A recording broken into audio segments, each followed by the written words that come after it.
How can the right attitude make you a great basketball player? What is your attitude like now? How do you deal with adversity? What is your level of thinking when you're playing against some of the top players or you're playing against a top team in the nation?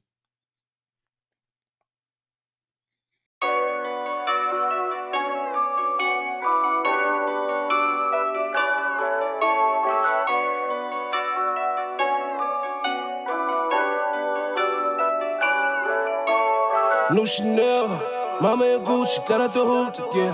Been through hell, carry the, life is a movie, yeah. We prevail, now we do the coupies, don't do the groupies, yeah. Got money for bail, don't act like you knew me, knock off your koofy, yeah. Flooded the rollie with Ether, Hurricane Katrina the Beamer, blowing the money like Freeman.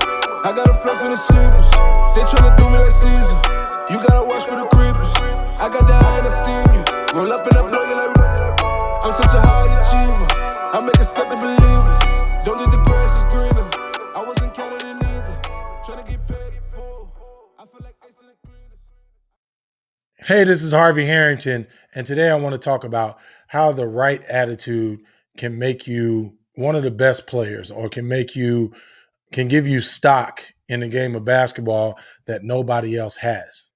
Let's talk about it like this. Most of the basketball players that you see that are out there, I mean, the Mikey Williams, the Zion Williamsons, the Cade Cunninghams, these guys have attitudes about themselves. When I say attitudes, the right attitude. I mean, when stuff is not when certain things happen in certain games, I mean, just their thought process and they have an attitude and a swagger about them that's going to make them better than a lot of different players. They kind of feel like they're superior to other players, but they don't have to say it. They don't have to say a word. What is your attitude like?